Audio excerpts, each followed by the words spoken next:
ओ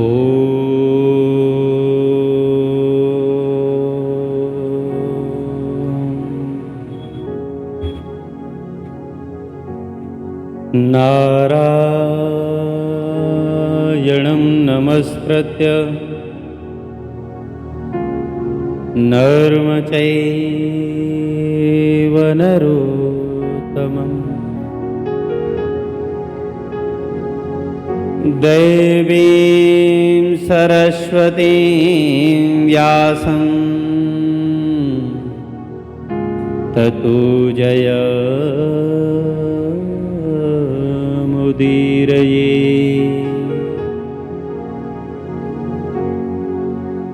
बोलिए श्री भक्त और भगवान की जय। बोलिए श्री सद्गुरुदेव भगवान की जय। नारायण। प्रातः स्मरणीय अर्चनीय वंदनीय परम पूज्यपाद अनंत विभूषित ममदेव श्री सद्गुरुदेव भगवान के उन दिव्य श्री चरण कमलों में हमारा बार बार साष्टांग दंडवत प्रणाम स्वीकार हो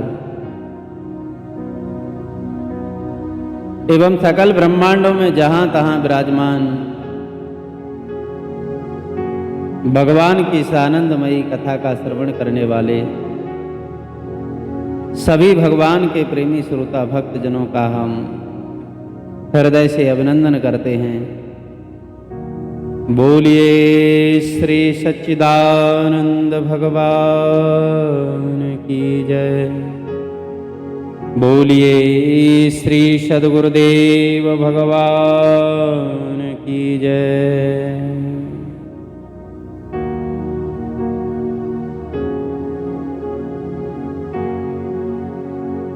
नारायण। आप सभी भगवान के प्रेमी श्रोता भक्तजन हमारे साथ श्री नावादास जी महाराज के द्वारा रचित श्री भक्तमाल का श्रवण कर रहे हैं, जिसमें 12 महाभागवतों की कथा श्रवण कर रहे हो। पिछले समय में आपने पितामह भीष्म की कथा का श्रवण किया, जो अपनी कर्तव्य निष्ठा और भीष्म प्रतिज्ञा के नाम से जाने जाते हैं, भगवान के परम भक्त हैं। पितामह के महाप्रयाण के समय भगवान श्री कृष्ण स्वयं उनके पास पहुंचे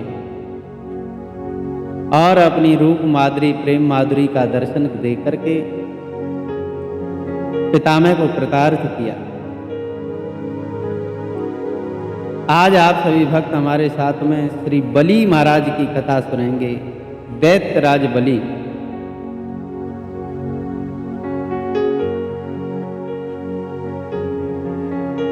बहुत से लोगों को ऐसा संशय होता है कि आसुरी वृत्ति अगर हमारे अंदर भरी हुई है तो हम भगवान की पूजा नहीं कर सकते, भगवान के भक्त नहीं बन सकते। लेकिन दैत्यराज बलि जो भक्त शिरोमणि प्रहलाद जी के पौत्र हैं, भगवान ये नहीं देखते कि किस रास्ते से आ रहे हो, क्या लेकर के आ रहे हो। भगवान बस ये देखते हैं कि मेरी ओर भक्त का ध्यान है कि नहीं। तो दैत्यों में प्रहलाद जी महाराज तो भक्त शिरोमणि हुए ही, लेकिन अपना सब कुछ आत्मसमर्पण करने वाले दानियों में सबसे शिरोमणि भक्त राज बलि का नाम आता है। जहां पर संकल्प होता है दानवेंद्रो बलि राजा,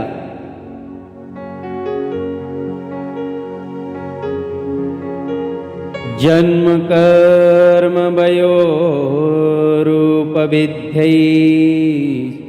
धनादिभिः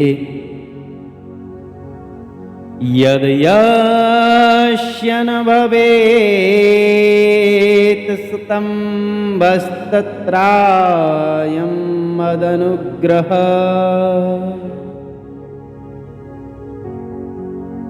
अरे सुंदर परिवार में कुल में जन्म लेना, अच्छे कर्म, युवावस्था, सौंदर्यता, विद्या और बड़ा भारी ऐश्वर्य, अनंत धन आदि वस्तुओं को प्राप्त करके जिसे अभिमान न हो, समझ लो कि भगवान का उसके ऊपर अनुग्रह है। अर्थात प्रभुता पाय काय मद नाही, जिसको अभिमान आ जाता है उसके ऊपर भगवान की कृपा नहीं रहती। जो अभिमान का त्याग कर देता है बस भगवान उसी के हो जाते हैं। आदि दैत्य हिरण्यकश्यप के पुत्र प्रहलाद जी और प्रहलाद जी के पुत्र विरोचन, ये विरोचन प्रहलाद जी के पुत्र हैं और महाराज बलि के पिता हैं। ये भी दान करते थे। देवता ब्राह्मण का वेश बना करके आए और विरोचन से उनकी आयु को ही मांग लिया। उन्होंने भी पहचान लिया देवताओं को, लेकिन फिर भी देने का संकल्प ले लिया तो अपनी उम्र तक आयु को दे दिया।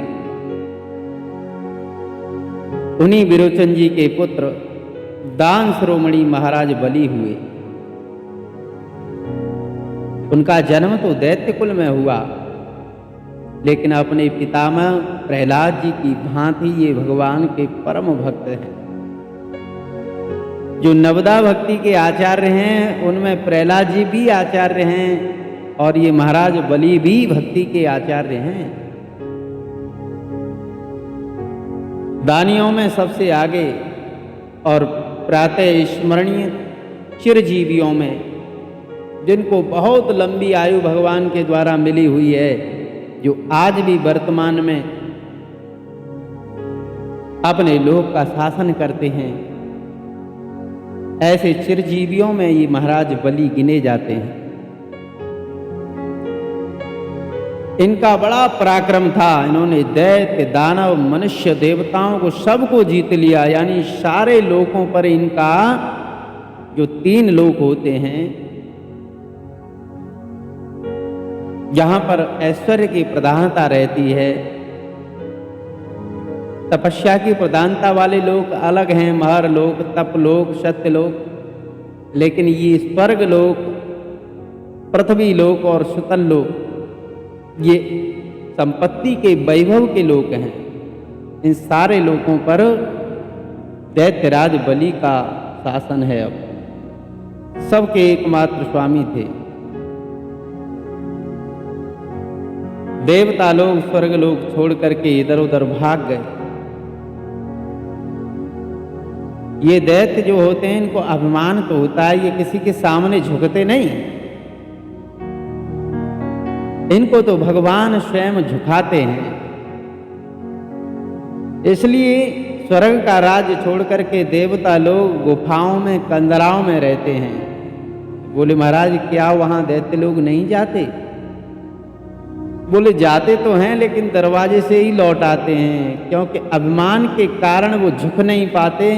और जब गुफा में अंदर जाना हो तो सिर नवा करके ही जाना पड़ता है। इसलिए देवताओं की रक्षा कंदराओं में, गुफाओं में, पर्वतों में होती है। अब तो बलि का राज्य है स्वर्ग पर भी। बड़े धर्मात्मा, साधुओं की सेवा करने वाले देवताओं ने मन ही मन भगवान की शरण ली और हाथ जोड़ करके विनती की कि भगवान, हमको देवता काहे को बनाया? जब हम दर दर भटक रहे हैं तो काहे के देवता रहे? हमारी रक्षा करो। भगवान ने कहा कि देखो भाई, मैं धर्म के पक्ष में रहता हूं। जो अधर्म करते हैं उन दुष्टों का मैं संहार करके संहार के द्वारा उनका कल्याण करता हूँ, और जो धर्म में स्थित रहते हैं उनका धर्म के द्वारा कल्याण करता हूँ। हैं तो भगवान की ही संतान, लेकिन कुछ व्यवस्थाएं हैं, कुछ नियम हैं, कुछ कायदा हैं, कुछ कानून हैं। अभी वेद शास्त्र की आज्ञा के अनुसार वो धर्म में स्थित हैं, इसलिए धर्म से उनको हटाया नहीं जा सकता। उन्होंने ब्राह्मणों को प्रसन्न कर लिया है। अब तो देवता घबराए, बोले महाराज हम तो अल्प बुद्धि वाले हैं, हम तो स्वार्थी हैं प्रभु, हम आपकी शरण में हैं, आप तो कुछ न कुछ उपाय अवश्य ही निकाल लेंगे। तब तो भगवान नारायण ने माता अदिति को, यानी देवताओं की जो माता है, उनको एक व्रत बताया।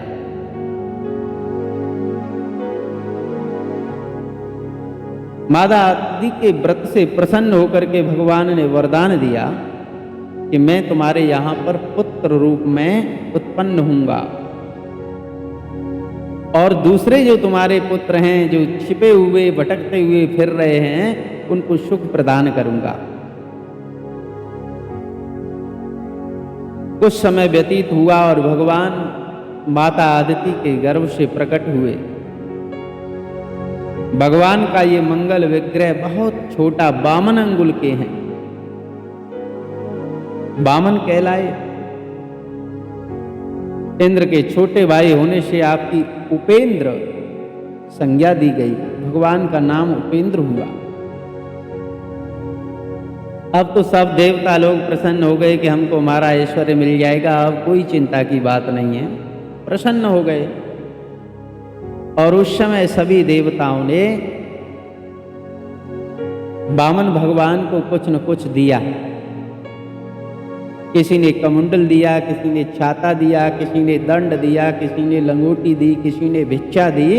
इस प्रकार उनको पूर्ण कर दिया। अब तो जिस कार्य के लिए वो आए थे, उसी कार्य को पूरा करने के लिए बलि महाराज के राज्य की ओर चल दिए। बलि महाराज उस समय ऐसा यज्ञ कर रहे थे कि हमेशा के लिए उनका राज्य स्थापित हो जाए।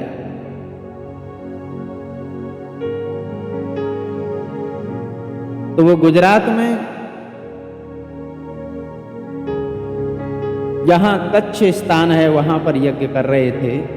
वामन भगवान ब्रह्मचारी का वेश धारण करके वहां यज्ञ मंडप के दरवाजे पर पहुंचे, तो वहां बलि महाराज के सेवकों ने देखा तो उनके आंखें चौंधिया गई। इतना प्रकाश मानो साक्षात अनंत सूर्यों का प्रकाश भी फीका पड़ जाए,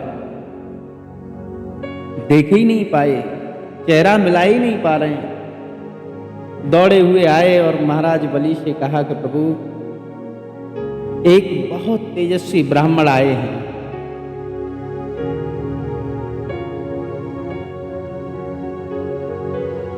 उस समय शुक्राचार्य जी दैत्यों के गुरु थे। उन्होंने समझाया कि नहीं राजन, तुमने संकल्प लिया है, तुम ऐसे यज्ञ से कैसे खड़े होकर के जा सकते हो।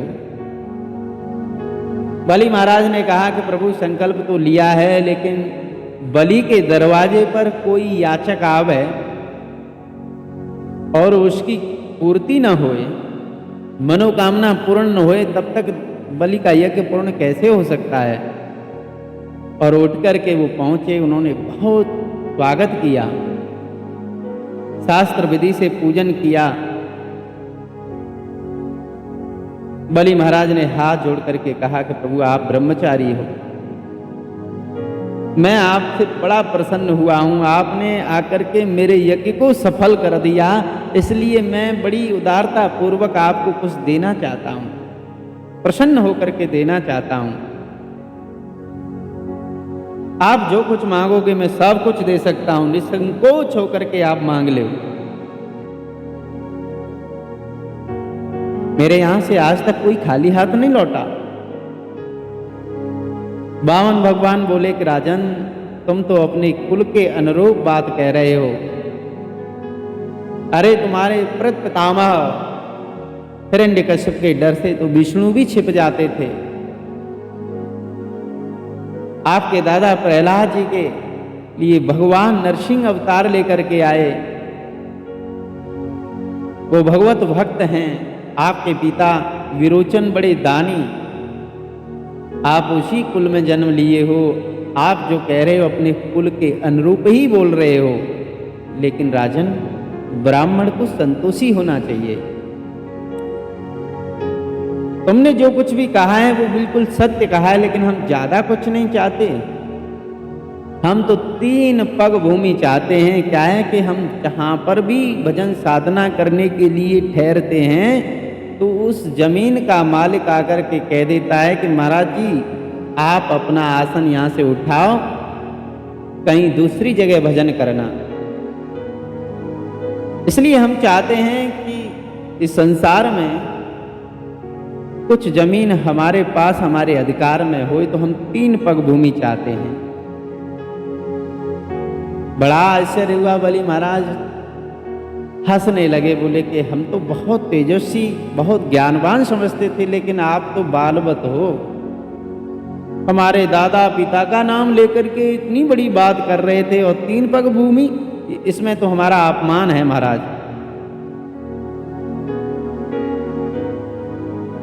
वामन भगवान ने कहा कि नहीं नहीं राजन, देखो हमें भजन करने के लिए बस इतना ही भूमि चाहिए। बलि महाराज ने कहा चलो ठीक है, आपके पग छोटे छोटे हैं, लेकिन 3 पग भूमि मैं अपने पैरों से नाप करके दे देता हूँ। आप उसमें खूब आराम कर लो, बैठ लो, घूम लो, फिर लो, काफी जगह हो जाएगी। वामन भगवान ने कहा कि नहीं नहीं, हम अपने आप ही भूमि को नापेंगे। उस समय शुक्राचार्य जी आ गए, और शुक्राचार्य जी ने कहा कि अरे मूर्ख, तू पहचान नहीं रहा, ये विष्णु हैं।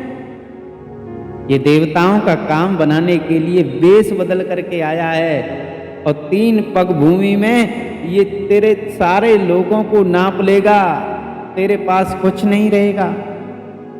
अरे मूर्ख, ऐसे दान से क्या लाभ है कि तुझे दर दर की ठोकरें खानी पड़े। बलि ने कहा कि गुरुदेव,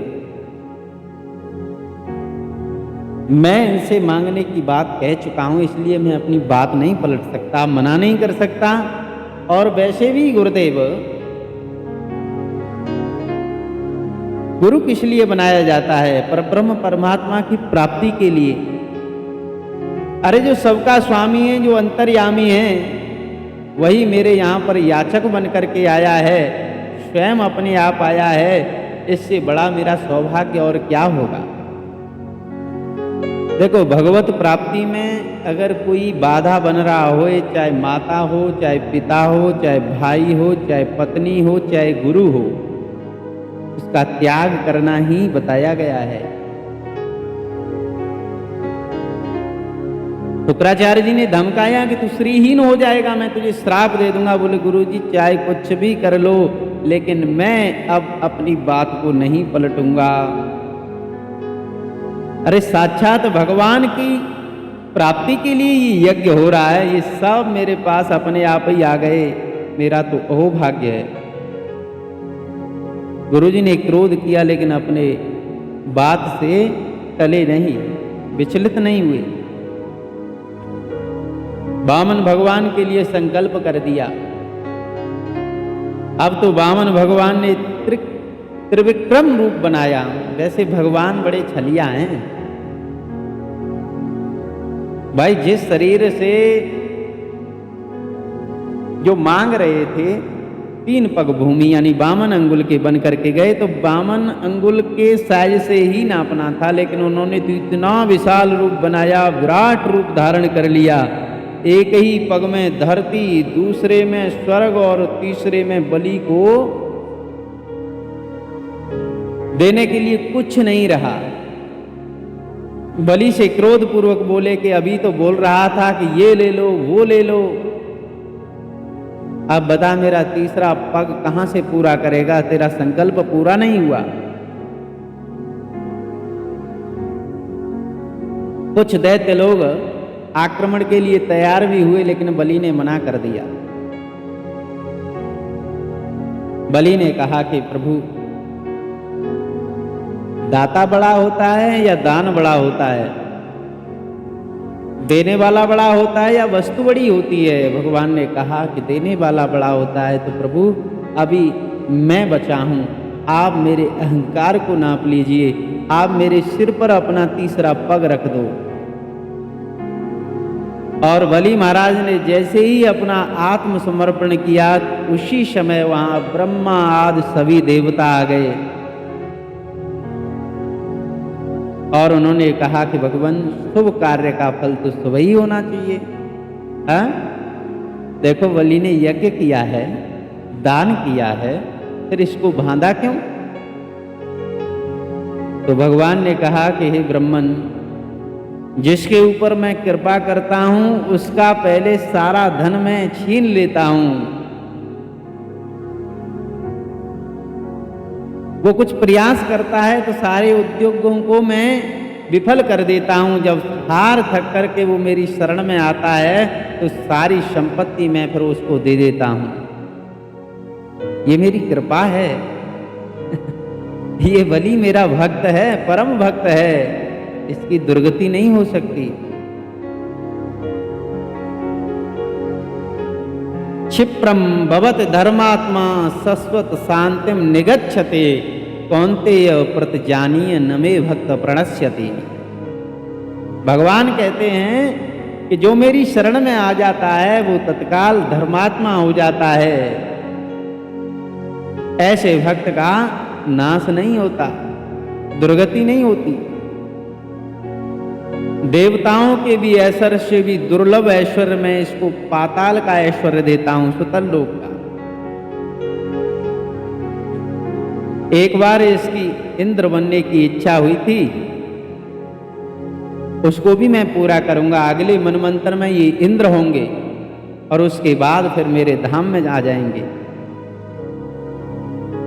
महाराज बलि के त्याग और धैर्य को देख करके भगवान बड़े प्रसन्न हुए। बोले राजन, तुम जो चाहो सो वरदान मांग लो। बलि ने कहा कि प्रभु वही बात हो गई, देने वाला बड़ा होता है, जब आप ही मिल गए तो मुझे किसी भी वस्तु की आवश्यकता नहीं है। भगवान, मैं तो आपको ही चाहता हूं, आप मेरे पास सदा रहें। भगवान हंस गए, सोचने लगे कि बलि को बंधे हुए तो सबने देख लिया, लेकिन बलि ने हमको बांध लिया है, ये किसी को दिखाई नहीं दे रहा है। आए थे हम बलि को बांधने, लेकिन ये क्या हुआ, बलि ने ही हमको बांध लिया। भक्तों के प्रेम की रस्सी ऐसी होती है कि भगवान को बंधना पड़ता है। भगवान ने कहा कि बलि, आज से तुम जिस दरवाजे से निकलोगे उसी दरवाजे पर तुम्हारे द्वारपाल के रूप में मैं तुमको मिलूंगा। और भगवान का आशीर्वाद पाकर के बलि प्रसन्न होकर के सुतल लोक में चले गए। गदा धारण किए हुए भगवान आज तक उनके दरवाजे पर एक रूप से द्वारपाल बन करके खड़े रहते हैं। ये है भगवान की भक्त वत्सलता। इसलिए भगवान की कथा और भगवान के नाम से जो प्रेम करेगा वो भगवान से ही प्रेम होगा। और भगवान से प्रेम करने का मतलब भगवान को अपने वश में करना। ये भक्त वत्सलता का नमूना है। भक्तों के सर्वस्व त्याग का ये सबसे ऊंचा उदाहरण है। जो सब कुछ भगवान के लिए समर्पित कर देता है, भगवान उसी के हो जाते हैं। बोलिए श्री भक्त और भगवान की जय। तो नारायण, आप सभी भक्तों से अब हम भक्तमाल के इन प्रसंगों में विदा लेते हैं। अगले समय में आपको हम परम भक्त महावैरागी भगवान श्री कृष्ण के परम प्रिय श्री सुखदेव भगवान की कथा श्रवण कराएंगे।